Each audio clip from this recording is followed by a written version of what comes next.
Bienvenue dans cette journée mondiale de l'art sous le haut patronage de l'UNESCO avec moi pour parler bibliothérapie, c'est-à-dire réussir à pouvoir guérir, hein, d'une certaine manière aussi se sauver par la littérature, par les livres. Avec moi pour en parler, Marie-Claude Réau. Marie-Claude Réau, vous êtes directrice éditoriale des documentaires jeunesse chez Bayard. Bonjour et merci d'être parmi nous. Et puis Céline Masse. Céline, vous êtes cofondatrice de Love for Livre, une plateforme que vous nous présenterez, et autrice. Mesdames, merci beaucoup d'être là. On va discuter bibliothérapie et peut-être, Marie-Claude, pouvez-vous commencer par nous expliquer exactement votre métier au sein de Bayard. Alors, je suis responsable donc des documentaires jeunesse chez Bayard Édition depuis une petite quinzaine d'années. Ça veut dire publier une quarantaine de livres par an qui s'adressent aux enfants de 5 à 15 ans. Et parmi mon catalogue, je tiens beaucoup à ce que j'appelle les livres pour aider les enfants à grandir, c'est-à-dire notamment une collection de petits livres pour, qui s'inscrit dans une volonté de proposer à la fois aux enfants et aux parents des livres sur des thèmes qui pourraient paraître graves et donc on ne traiterait pas facilement, qui sont des thèmes de société sur des sujets, hélas, d'actualité, du quotidien, qui peuvent être aussi graves que le harcèlement, les violences sexuelles. Des thèmes comme la migration, que les enfants ont du mal à s'approprier. Et donc, dans mon catalogue, en fait, j'ai souhaité qu'il y ait une grande variété de livres, à la fois des livres pour rêver, s'évader, une proposition qui est assez commune en jeunesse, et puis des livres un petit peu plus graves. Et c'est pour ça que j'ai dit oui tout de suite à la proposition de Florence Dutruc-Rosset de créer une collection qui est devenue Les Contes qui guérissent, qui propose des histoires pour les enfants, qui abordent là aussi des thématiques assez graves. Et voilà, donc on en est au quatrième titre de cette collection et je suis très fière d'être l'éditrice de ces livres. On a hâte d'en découvrir un peu plus. Céline, est-ce que vous pouvez vous présenter, s'il vous plaît? Oui, avec plaisir, Gila. Ravie d'être avec vous. Donc, moi, je suis cofondatrice de Love for Livre. J'ai co-créé Love for Livre il y a 3 ans avec un garçon qui s'appelle Omar Peraza, qui est un chercheur. Et notre conviction, c'est que les livres changent la vie. Ça nous a changé notre vie. On avait envie de partager les pouvoirs dont on a bénéficié avec d'autres et avec le plus grand nombre. Donc, Love for Livre fait 4 choses. Et là, je vais vous partager mon écran pour être encore plus clair et que vous compreniez. Parce on est vraiment une activité innovante. On propose des ateliers de bibliothérapie, on va en parler, à des publics très nombreux, vulnérables en particulier. On propose un moteur de recherche en ligne pour trouver des livres en fonction des émotions. C'est une première mondiale, ça n'existait pas avant. Donc, on est très content d'avoir réussi à le mettre en ligne, même s'il est loin d'être parfait. On y travaille tous les jours. Et troisièmement, on tenait beaucoup à l'idée de physique, d'espace physique, parce que le livre, c'est aussi un objet qu'on touche, qui a une sensorialité, et ça joue dans la manière dont on réceptionne, on reçoit la lecture. Donc, on a créé des bibliothèques des émotions, qui sont des bibliothèques physiques dans lesquelles les livres sont disposés, classés en fonction des émotions, ce qui change fondamentalement la manière dont on entre et dont on découvre finalement une bibliothèque. Très clair, et c'est vrai que rentrer dans une bibliothèque par l'émotion, c'est tout à fait novateur. Donc, bravo pour cette belle idée.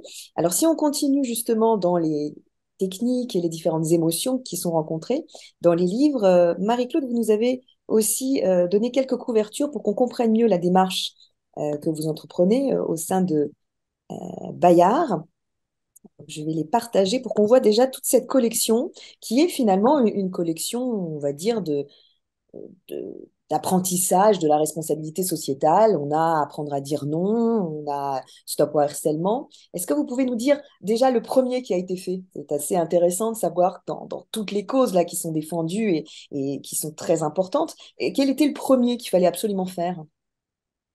Alors, en fait, c'est une collection qui a une longévité assez exceptionnelle, hein, puisque les premiers titres se sont faits même avant que j'arrive chez Bayard. Donc, il y a une vingtaine d'années, avec des titres qui étaient défendus, illustrés par Serge Bloch notamment. C'était apprendre à dire non. Et c'était assez novateur, hein, puisque c'est une thématique qui pourrait sembler assez anodine, mais apprendre à dire non dans notre société pour un enfant, c'est pas si facile que ça. On sait bien qu'il y a des tas de problématiques qui sont liées à l'impossibilité de dire non. Et on voit dans cette collection d'ailleurs que c'est une des thématiques qui se vendent le mieux. Donc, c'est bien de se rendre compte que les parents ont ce souci que les enfants apprennent à dire non. Après, les livres se sont faits selon une démarche qui est assez habituelle chez Bayard et qui, en fait, est caractérisée par une proximité avec nos titres de presse, hein, puisque Bayard est avant tout un groupe de presse qui propose des magazines pour tous les âges, aussi connus que J'aime lire, Astrapi, Phosphore, Okapi, etc. Et donc, sur les magazines, il y a eu souvent justement des dossiers sur des thématiques aussi peu faciles, comme je le disais tout à l'heure, que les violences sexuelles. Et à l'édition, ça nous a permis de proposer une réutilisation de ces contenus en les enrichissant avec une nouvelle parole des auteurs ou des autrices, de nouvelles illustrations pour proposer des contenus toujours plus variés, mais qui se basent sur une connaissance du quotidien de l'enfant, sur les problématiques de l'enfant. Puisque en presse, les rédacteurs des magazines ont la chance d'avoir des échanges avec leurs lecteurs et ça leur permet de comprendre les difficultés de l'enfant au plus près de leur quotidien. Voilà, là, vous avez cette couverture du petit livre pour apprendre à dire non, qui est effectivement, voilà, Stop aux violences sexuelles. C'est un livre qui avait été fait d'abord il y a une vingtaine d'années, qui a été refait il y a quelques années, dont le texte a entièrement été reproposé par Delphine Saulière et Gwenaëlle Boulet, qu'on a fait entièrement réillustrer, parce qu'hélas, on se rend compte que c'est une thématique qui est loin d'être résolue, un problème qui est loin d'être résolu dans nos sociétés. Et on est les premiers à penser que plus on parlera haut et fort de ces problématiques, plus les enfants sauront quelles attitudes avoir, à qui parler en cas de problème. Et donc, on essaye vraiment dans cette collection de partir du quotidien de l'enfant, de le mettre en scène à travers souvent soit des dessins du type petite bande dessinée ou des dessins un petit peu humoristiques pour qu'il y ait une accessibilité, hein, pour que le livre ne fasse pas peur, et puis qu'on soit vraiment un petit peu comme un guide pratique pour les enfants et pour les parents qui ont beaucoup de mal aussi à parler de ces thématiques avec leurs enfants. Alors, ce qu'on voit, c'est qu'on a le livre à la fois qui permet de découvrir à l'enfant des choses qui sont assez proches, en tout cas le vocabulaire a été travaillé, et puis on a aussi un livre qui va être support pour l'encadrement, hein, pour réussir à parler aux enfants. Vous proposez aussi, je crois, dans l'Offre Livre, tout un programme autour de formation, Céline. Est-ce que vous voulez nous en parler? Oui, oui, absolument. En fait, on a ce que vous venez de dire essentiel, c'est qu'il y a le livre. Alors nous, on travaille essentiellement avec de la fiction, hein. Le livre pour libérer la parole, le livre pour apaiser le cœur, le livre pour maîtriser mieux ses émotions, savoir les exprimer, etc. Les bienfaits du livre, notamment en matière de santé, l'OMS l'a établi dans un grand rapport en 2019 et la Commission européenne est en train de travailler sur un projet qui s'appelle Culture and Health, où il est à nouveau démontré que le livre a de nombreux pouvoirs. Mais il est aussi important de pouvoir transmettre le livre sous des formes innovantes, différentes, et parfois avec un nouveau champ de profondeur qui fait que les éducateurs, les médiateurs vont s'en emparer différemment. Et c'est ce qu'on fait, par exemple, pour vous donner un exemple très concret, dans le cadre d'un programme Erasmus+, on accompagne donc des formateurs de 4 pays européens, donc France, Belgique, Espagne et Italie, qui travaillent auprès de victimes de violences, essentiellement des femmes. Et donc, on les aide aussi, eux, et pas simplement ces femmes bénéficiaires des actions, à utiliser des livres de fiction comme des outils de médiation dans la relation qu'ils ont, dans les activités qu'ils conduisent avec ces femmes. Donc vraiment, le livre et le regard qu'on porte sur le livre et le livre comme outil de médiation, c'est important que ce soit à la fois pour des publics finaux, j'ai envie de dire, mais aussi pour des formateurs, des éducateurs, des animateurs culturels, des soignants, etc., qui finalement n'y pensent pas toujours, mais peuvent utiliser les pouvoirs du livre à des fins d'impact social et d'accompagnement des personnes. Alors, le détour par la fiction, vous l'avez aussi, Marie-Claude, avec cette très belle collection des contes de résilience dont vous nous parliez. Je vais vous présenter les couvertures. On a le châle de Nona, je vous laisse nous le présenter. Oui, donc le premier livre de cette collection, c'était La princesse sans bouche. L'idée, justement, c'était de créer un conte avec des personnages qui relèvent de l'archétype, c'est-à-dire une princesse qui est abusée par son père, le roi. Et ce conte, en fait, permet à l'autrice, donc Florence Dutruc-Rosset, de raconter en fait le chemin de reconstruction d'une petite fille qui est blessée par son père. Ça passera par la rencontre d'une biche dans la forêt qui est menacée par un chasseur, et justement avec cette très belle image de la petite princesse qui arrive à retrouver sa voix qu'elle avait perdue après l'abus de son père, et d'émettre un cri qui est un cri qui dit non, justement, comme je disais tout à l'heure, pour retrouver sa voix et se reconstruire. Et donc, ce qu'a de merveilleux le conte, c'est qu'en fait, c'est une forme rassurante, c'est une histoire, je le disais, avec des personnages assez généraux, assez universels, dans lesquels justement chaque enfant peut se retrouver. L'enfant, la princesse, évidemment, il a une grande valeur parce que c'est un petit être qu'il faut choyer. Il va comprendre que il y a des voies d'espoir, il y a des gens comme lui qui peuvent passer à travers des événements dans la vie qui sont dramatiques, mais il y a un chemin de reconstruction.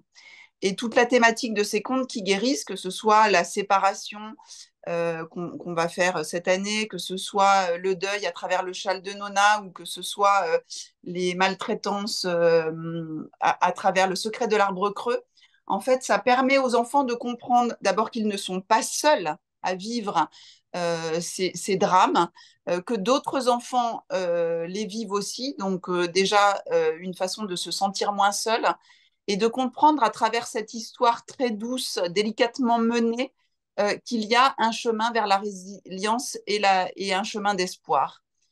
Et évidemment, ces contes sont portés par des images, là aussi assez délicates, avec différentes illustratrices qui se sont appropriées magnifiquement ces contes. Et là aussi, l'enfant, avec le parent, avec l'éducateur, avec l'instituteur, peut, à travers des lectures qui peuvent être évidemment répétées, comprendre la symbolique du conte, comprendre que l'arbre creux, par exemple, ça peut être une personne qui va l'aider, ça peut être une infirmière qui va l'avoir écouté, ça peut être un adulte bienveillant, et trouver son chemin, un petit peu comme le petit pousset qui va trouver ses cailloux vers la solution. Euh, voilà, donc à travers quelque chose qui est très rassurant, à la fois pour l'enfant et aussi pour le parent ou l'adulte qui va être la courroie de transmission de l'histoire. Donc là, on voit le secret de l'arbre creux, hein, sur la thématique de la violence, c'est ça? Oui. Le secret de l'arbre creux, en fait, c'est l'histoire d'un petit garçon qui subit les violences de son père, les violences totalement injustes, qui est battu par son père et qui ne comprend pas pourquoi il est victime de cette injustice. Un jour, il s'enfuit dans la forêt, il tape sur l'arbre tellement il est en colère. Et à ce moment-là, ben, l'arbre lui dit, écoute, j'ai un secret à te révéler, reviens et je te révélerai mon secret. Le secret se trouvera en fait dans le creux de l'arbre. L'enfant va découvrir qu'en fait, des années avant lui, un dessin a été fait d'un enfant malheureux battu par son père, et il comprend en fait que c'est son propre père qui a été battu lui-même. Et donc, il comprend petit à petit que son père a reproduit cette violence. Et donc, en tant qu'enfant, il va se promettre de sortir de cette violence. Il va se donner le droit de grandir hors de la violence, de fonder sa propre famille et de ne pas reproduire ce schéma de violence. Et le Voilà. châle de Nona, donc c'est tout ce qui touche à la question du deuil, hein, de l'explication de la mort.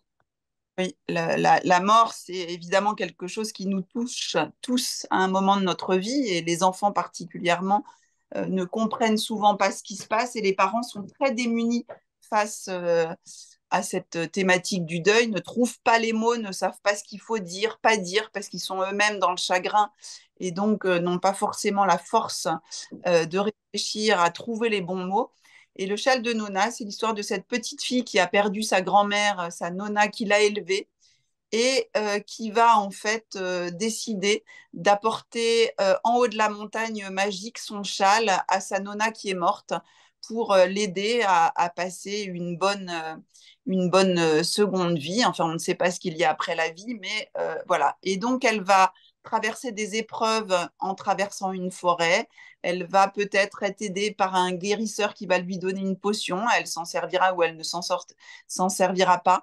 Mais cette progression à travers la montagne, évidemment, symbolise le chemin de reconstruction de cette petite fille qui va parvenir en haut de la montagne et voir s'élever un oiseau qui va s'envoler devant elle une fois qu'elle aura pu apporter son châle à sa nonna et donc comprendre qu'une nouvelle vie s'offre à elle malgré la disparition de sa grand-mère.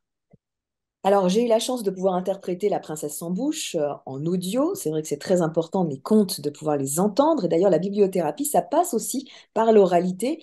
Céline, est-ce que vous pouvez nous dire comment est-ce que justement on guérit par l'oralité? Vous nous parliez de certaines personnes qui sont sur le terrain, de formation de formateurs. Est-ce que vous-même, vous avez de la lecture à voix haute que vous faites pour pouvoir aider les personnes autour de vous? Oui, absolument. L'audio a des capacités, en fait, le son est le canal qui va le plus toucher les émotions de tous les canaux qu'on peut utiliser. Donc la lecture audio, ça a été étudié. Nous, on fait beaucoup de recherches, je ne l'ai pas mentionné, mais on fait énormément de recherches sur tous nos programmes, a des vertus apaisantes, a des vertus presque méditatives. En fait, ça fait rentrer la conscience dans ce qu'on appelle l'état de conscience modifié. C'est pour ça qu'on lit des histoires aux enfants avant de dormir. Hein. C'est pas simplement parce que ça nous amuse, c'est parce que ça les endort. Véritablement, ça les capte, ça les hypnotise. Donc l'audio a des vertus très fortes. Quand on est en terrain, par exemple, de guerre, terrain sensible, pour avoir moi-même fait de l'humanitaire dans de nombreux terrains, on a ce qu'on appelle les cercles magiques, c'est-à-dire qu'on est dans un terrain difficile, parfois avec des bombes à quelques mètres, et là, vous avez d'un coup une lecture à voix haute, et là, les gens vont se rassembler, et là, le temps va s'arrêter.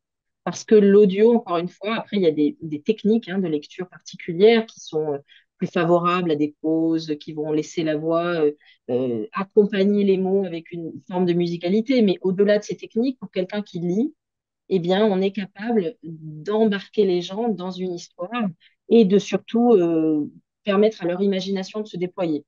Et ça, je trouve que c'est fondamental. Quelque chose qui m'a touché beaucoup dans ce que vous présentiez, Muriel, c'est cette idée que je reprends la phrase de Neil Gaiman, le livre et la fiction, ça vous permet de penser que le monde peut être différent. Et ça, je trouve que c'est absolument fondamental, c'est-à-dire que le livre de fiction ouvre en vous une brèche dans une vie quotidienne, parfois très difficile. On a tous nos soucis, nos traumas et nos difficultés. Et cette brèche-là, c'est celle qui vous permet de faire entrer la lumière et c'est celle qui vous permet finalement d'être l'autrice ou l'auteur de votre vie, de réinventer votre vie, quand bien même elle a été jonchée d'obstacles, de difficultés, de douleurs. Et une deuxième chose fondamentale que je veux dire par rapport à ça, et qu'on voit beaucoup dans les lectures à voix haute collectives, nous on le voit beaucoup sur le terrain, c'est le fait de se reconnaître en l'autre. C'est-à-dire que le livre, finalement, devient un médiateur dans la rencontre entre soi et soi-même et les autres. Et on le voit beaucoup, par exemple, auprès d'enfants, on intervient beaucoup auprès d'enfants et d'adolescents en difficulté, migrants, difficultés sociales, difficultés éducatives. La lecture à voix haute, ça crée effectivement comme ce cercle autour du feu, où en fait l'enfant va reconnaître en l'autre une situation qu'il a vécue et donc va se sentir moins seul grâce au livre et grâce à cette lecture collective. Et donc, on va se dire, bien, si je ne suis pas le seul ou la seule à vivre ce drame, à vivre cette difficulté, ou simplement une question existentielle, ce qui nous arrive à tous en tant qu'être humain, eh bien, il y a une chance que je puisse y arriver. Et ça, c'est absolument magique. Et moi, je dis vraiment, le livre est une cause, et c'est une cause de notre siècle. Elle n'est pas encore assez accessible, le livre n'est pas assez accessible. On doit se battre, on doit s'engager pour que ces merveilleux outils soient vraiment accessibles au plus grand nombre et que la lecture redevienne finalement comme manger 5 fruits et légumes par jour, comme faire de l'exercice physique, quelque chose qui fasse partie de notre quotidien. Je rappelle juste qu'il suffit de lire peu, mais souvent, pour que les pouvoirs du livre prennent plein effet. Merci beaucoup. Un mot peut-être sur l'histoire de la bibliothérapie, puisque ce que vous décrivez est connu quand même depuis très longtemps, et ça, sans doute, les personnes qui nous écoutent aujourd'hui seront avides de le savoir. Céline, est-ce que vous pouvez nous rappeler très rapidement cette histoire de la bibliothérapie? Oui, c'est une vieille histoire qui date de l'Égypte, mais qui en réalité a pris forme dans les années 1920 par une femme formidable qui s'appelle Sadie Peterson Delaney, qui est libraire, enfin, bibliothécaire, librarian à l'hôpital d'Alabama, qui voit les soldats arriver de la Première Guerre mondiale et qui va leur lire des livres spécifiques en fonction de leur parcours, de leur personnalité. Et c'est à ce moment-là qu'un de ses compatriotes, Samuel Crothers, qui est un anglican américain, enfin un pasteur américain engagé contre l'esclavage, décide de créer le mot bibliotherapy. Donc, ça naît en 1916 et depuis, ça n'a pas cessé d'être étudié, surtout aux États-Unis, mais maintenant, ça se développe en Europe et en France en particulier.